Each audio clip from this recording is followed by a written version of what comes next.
So about 2 weeks ago, I released a video discussing a new law that was recently passed in California that tries to tackle issues surrounding digital ownership and the way companies are selling you these products as if you are buying and purchasing them, which suggests a permanent semblance of ownership, or at the very least, a permanent semblance of access.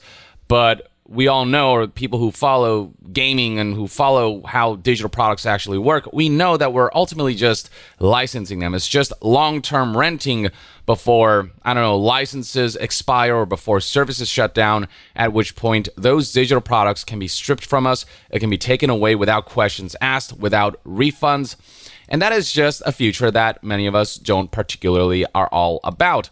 And so this new law begins to tackle those issues by, at the very least, starting to force companies to disclose that you are not actually buying and owning the digital purchases you make. So right here, The Verge reported California's new law forces digital stores to admit you're just licensing content, not buying it. The law comes into effect next year. It's actually been passed, and it's meant to combat disappearing purchases of digital games, movies, music, and ebooks. So storefronts can no longer have terminologies like buy or purchase when you click the button to buy a digital product, unless they inform customers that they're not getting unrestricted access to whatever they're buying. Storefronts will have to tell customers they're getting a license that can be revoked, and companies who break that rule could be fined for false advertising. And all this came about because of all of the online discussions following the disappearance of games like The Crew, which is not only disappearing from storefronts, but being fully deleted from players' libraries,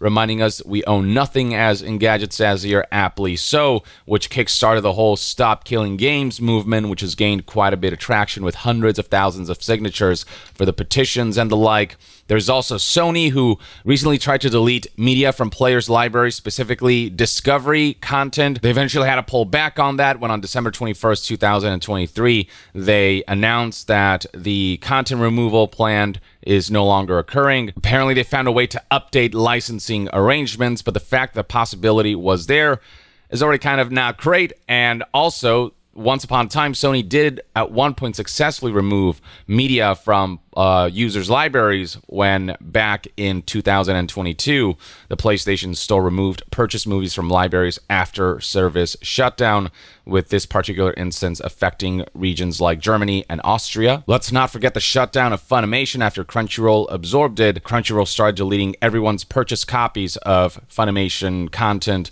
So there are just so many situations that highlight how unprotected consumers are from companies being able to swoop into your digital library and just kind of take whatever they want without your consent, even if you've shelled out money for this. To the point where the notion of piracy is starting to feel morally correct, because as this individual said, if paying isn't owning, piracy isn't stealing, which garnered millions of views and hundreds of thousands of likes. And the good news is that this law that has been passed in California has already begun to have an effect on certain storefronts like, say, Steam. Now, I know a lot of people really like the Steam ecosystem and all of the features that it offers, but make no mistake, all of the Steam purchases that you've made are fully digital, and you do not own the vast majority of those games. There might be like a specific few that intentionally make it DRM free and the like, but in general, if there are licensing issues for certain games that you bought that force companies to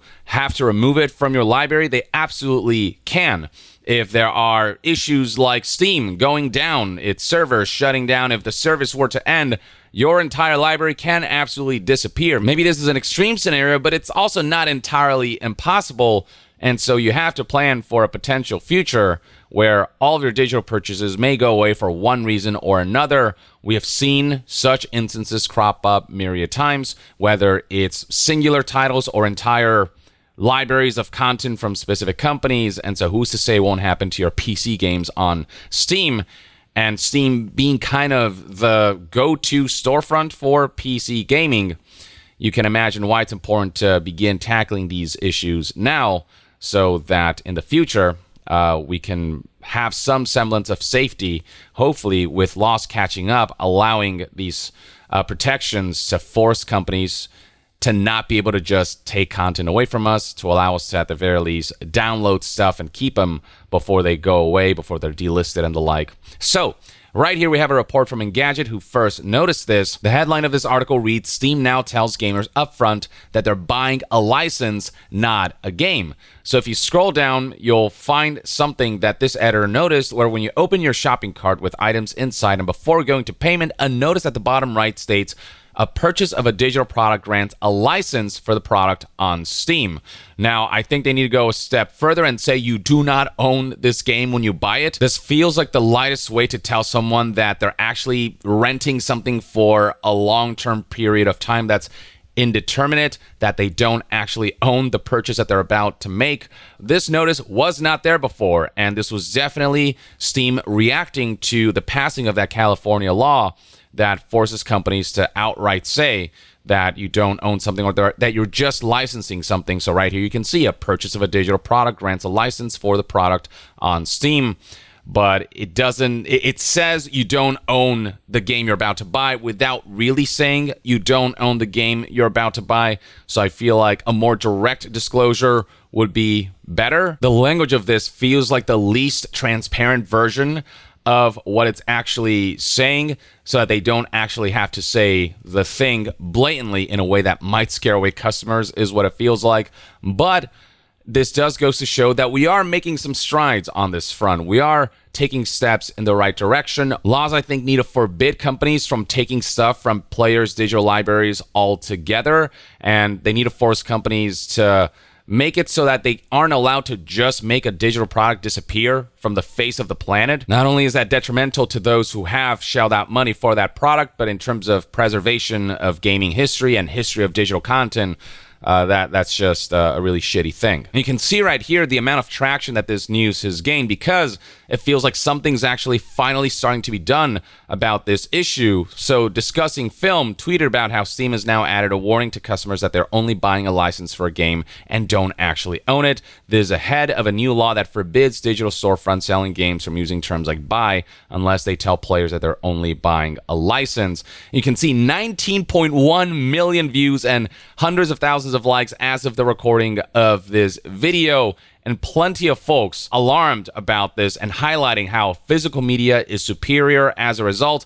But even physical media is just glorified digital media nowadays, where you still need to install the game or download stuff that basically makes it reliant on some kind of digital download that may go away, or there's still DRM elements that make it so that if a license were to be revoked, or if services for a game were to shut down and a company were to crumble and the ability to maintain the game would disappear, the physical media would still not save the game, or it would not protect you from potentially having the product being made inaccessible. So even physical media is a little shaky on that front, depending on the product. Other users highlighting here, I want a full refund on all the games I purchased where this disclaimer was not shown to me. And then here is one of the more popular comments here with almost 60,000 likes. If buying isn't owning, then pirating isn't stealing.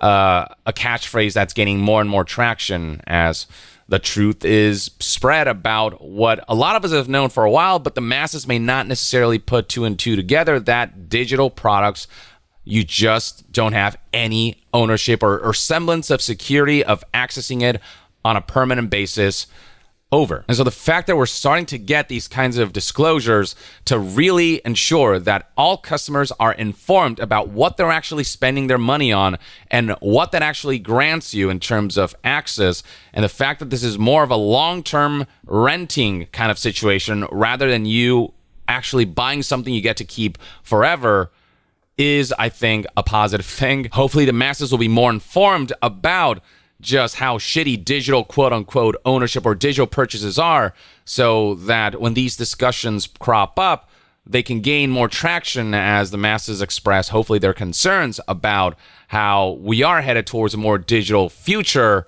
and in turn, we're headed towards a future where the media that we buy is no longer really guaranteed to be permanent or within our control to be accessible and permanent, which makes digital ownership a far less ideal form of media consumption than what it used to be before, where you'd buy a VHS, a DVD, a Blu-ray, you name it, and you'd feel like, this is something that as long as I take care of it and as long as I have it, it's mine and I can access it forever. And I can harken back to it whenever. Slowly but surely, we are 100% losing that, and not even beloved platforms like Steam can be excused on this front. Now, one platform that has been able to take advantage of this to take some free shots is none other than GOG.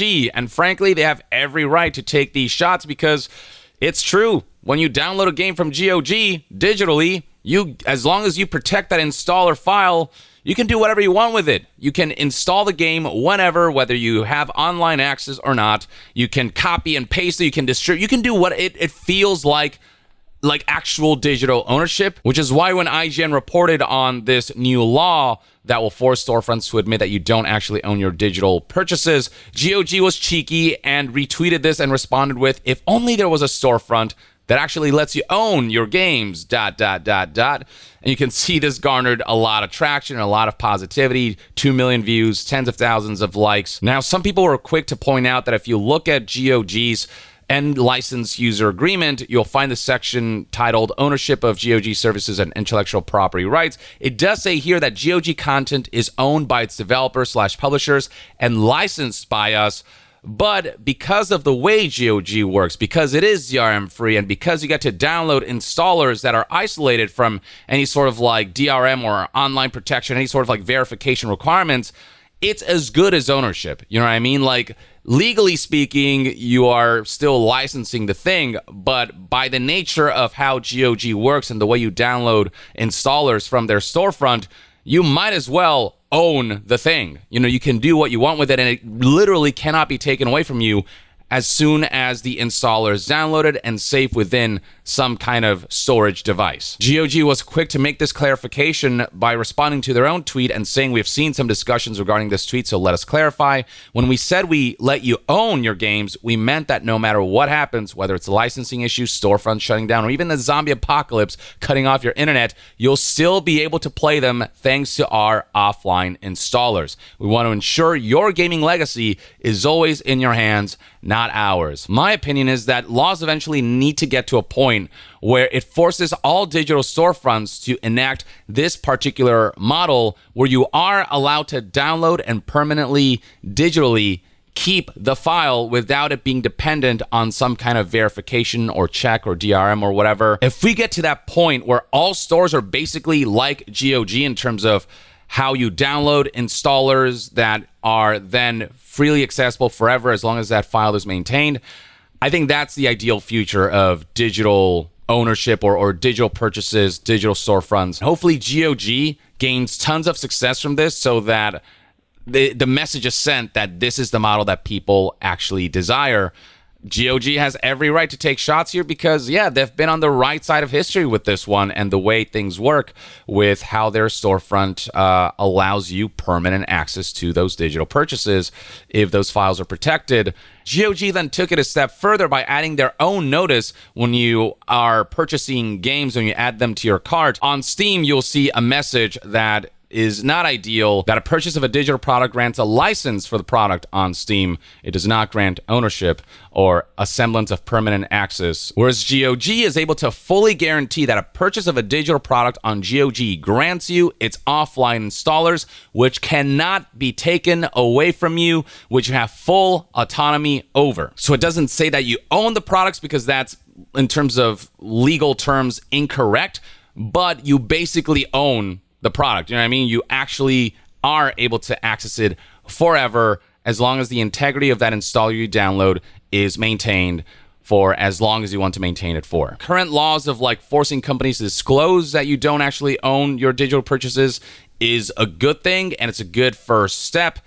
it doesn't change the fact that ultimately all we have done right now is to force companies to disclose that they're doing something morally questionable rather than tackling the morally questionable practice itself. What GOG has done here is go for the morally correct option from the outset, whereas other digital storefronts have decided to take advantage of laws not being able to stop them from essentially having full autonomy over your digital library. And the hope is that as this issue becomes more widespread, as awareness spreads, because disclosures are being forced upon by laws, the hope is that the awareness continues, and so the issue continues to be tackled until the hopeful eventuality that we get to here where all storefronts will allow you to have access to offline installers that cannot be taken away from you.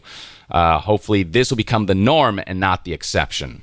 But I suppose only time will tell how the future will pan out and what it holds for us. But in the meantime, let me know in the comments below what your thoughts and opinions are on Steam's new disclosure and where you think laws need to head towards in order to pave a road for a future where digital purchases actually feel safe and secure, and like those purchases are actually permanent, and like your autonomy and sense of ownership over your purchase of a digital product feels safe and secure. Share your thoughts in the comments below, and to be further updated on all things gaming news, reviews, and discussions, stay tuned right here on Young Yeah. I'll see you guys next time. Young out.